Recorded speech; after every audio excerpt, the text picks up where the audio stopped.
আল্লাহর জিকির করতে থাকে। ইউসাব্বিহু লিল্লাহি মা ফিস সামাওয়াতি ওয়া মা ফিল আরদ। আল্লাহ কোরআনের মধ্যে বলতেছে ইউসাব্বিহু লিল্লাহ, আল্লাহ তাআলা জিকির করে। ইউসাব্বিহু লিল্লাহি মা ফিস সামাওয়াতি ওয়া মা ফিল আরদ, আসমান এবং জমিনের মধ্যে যা কিছু আছে সব কিছু আমার আল্লাহর জিকির করে শুরু বলেন সুবহান। গাছ যখন ডালগুলো শুকিয়ে যায় তখন তার জিকির বন্ধ হয়ে যায়। মানুষের শরীরের পোশাক যখন স্বচ্ছ পোশাক পরে পোশাকটা আল্লাহর জিকির করতে থাকে, যখন পোশাক ময়লা হয়ে যায় তখন তার জিকির বন্ধ হয়ে যায়। এই জন্য আমরা মানুষ, আমাদের জিকির যখন আমাদের দিলে থাকবে তখন আমি জীবিত মানুষ, আর যখন আমি মৃত্যু, যখন আমার জিকির থাকবে না আমি হলাম মৃত। যেই কথা দিয়ে আমি শুরু করেছিলাম, আপনার আমার নামাজ তখনই জিকির হবে, নামাজ হবে যখন নামাজের মধ্যে জিকির থাকবে। আকিমিস সালাতা লিযিকরি, আল্লাহ বলেন হে বান্দা তুমি নামাজ পড়ো আমার শরণার্থে, তখনই এটা জিকির হবে। কিন্তু আমার নামাজ যদি আল্লাহ স্মরণ থেকে বিচ্ছিন্ন থাকে, আল্লাহর ধ্যান না থাকে, আল্লাহর জিকির না থাকে, ওইটা আমার নামাজ হবে না।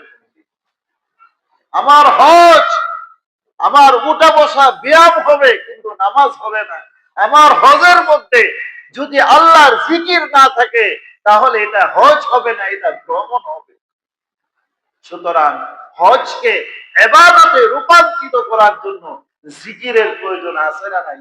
লাব্বাইক আল্লাহুম্মা লাব্বাইক, লাব্বাইক লা শারীকা লাকা লাব্বাইক, ইন্নাল হামদা ওয়ান নি'মাতা লাকা ওয়াল মুলক লা শারীকা লাক।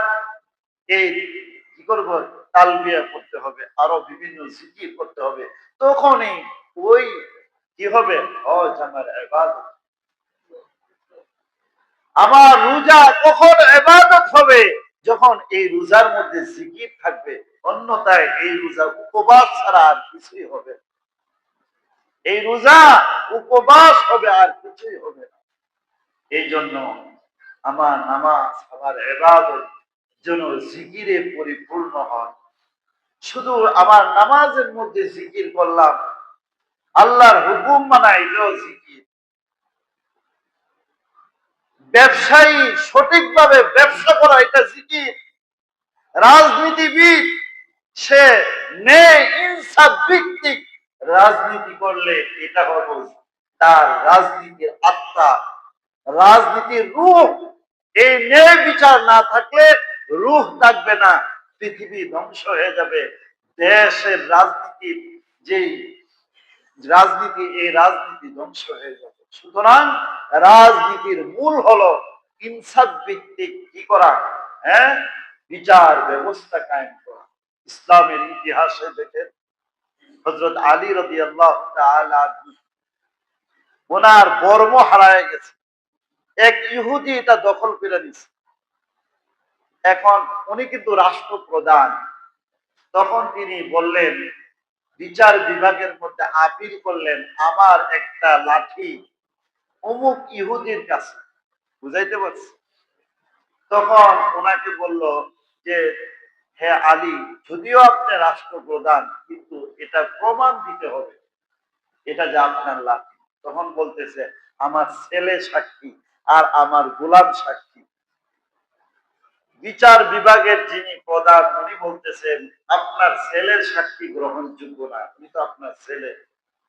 গোলাম তারটা ঠিক আছে, তবে তার সাথে যেহেতু আরেকজন নাই, কমপক্ষে দুইজন সাক্ষী প্রমাণ দরকার।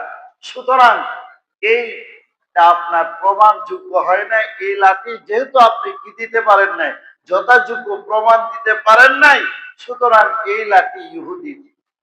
আর বলেন ইহুদি একজন রাষ্ট্রপ্রধান, তার পক্ষে কোনো কি পায় নাই, রায় পায় নাই। এবার দেখুন ইহুদি সে বলতেছে ইসলাম এত সুন্দর ধর্ম, এত সুন্দর ন্যায় বিচার করে, লাঠি আসলে আমার না, এই লাঠি হযরত আলী রাদিয়াল্লাহু তাআলা। কিন্তু আমি বুঝতে পেরেছি ইসলাম সত্য ধর্ম। আমি যেহেতু প্রমাণ করতে পারে নাই, এই জন্য উনি প্রমাণ করতে না পারায় আমার পক্ষে রায় হয় নাই, সুতরাং এটা সত্য ধর্ম, আমি মুসলমান হয়ে গেলাম। লা ইলাহা ইল্লাল্লাহু মুহাম্মাদুর রাসূলুল্লাহ। এই ইনসাফ ভিত্তিক রাষ্ট্র পরিচালনা করা, এটা হলো রাষ্ট্র পরিচালনার আত্মা, এটা হলো রূহ। যখন এই রূহ না থাকবে, সে ধ্বংস হয়ে যাবে। সরকার অধপতন কেন হয়েছে? তার মধ্যে ন্যায় বিচারের রূহ ছিল না, আত্মা ছিল না, ফলে দেখা গেছে বেগে চলে যেতে হয়েছে। এখনো যে রাষ্ট্রপ্রধান, সেও যদি ইনসাফ ভিত্তিক রাষ্ট্রপ্রধান, একদিন না একদিন তার এই আত্মা না থাকার কারণে সে পালাতে বাধ্য হবে, ঠিক না বেটি? এই জন্য বলছিলাম, নামাজের মধ্যে আত্মা হলো জিকির, ব্যবসার মধ্যে আত্মা হলো সঠিকভাবে ব্যবসা করা। আন্নার যে কোনো ব্যবসা টিকায় রাখতে পারবে না, ব্যবসা ধ্বংস হয়ে যাবে। কৃষি কাজের মধ্যে আত্মা হলো এটা সুন্দরভাবে কি করা, কৃষির কাজ করা। এরকম প্রত্যেকটা কাজের মধ্যে আল্লাহর হুকুম পালন করা, এটাও কি বলেন জিকির। নামাজ এটা জিকির না? জিকিরের মধ্যে সবচেয়ে দামি, সবচেয়ে উত্তম জিকির হলো কি? 5 ওয়াক্ত নামাজ। এই 5 ওয়াক্ত নামাজ যে ব্যক্তি পড়বে, আর এই নামাজের আগে করে বেশি বেশি জিকির করবে, মৃত্যুর সময় আল্লাহ তাআলা তাকে ঈমানের সাথে মৃত্যু দান করবে। আল্লাহ আমাদেরকে বেশি বেশি জিকির করতে পারি। সুবহানাল্লাহ, আলহামদুলিল্লাহ, আল্লাহু আকবার। আল্লাহ আমাদের তৌফিক দান করুন। ওয়া আখির দাওয়ানা আলহামদুলিল্লাহি রাব্বিল আলামিন। যারা সুন্নাত করে নেয় তারা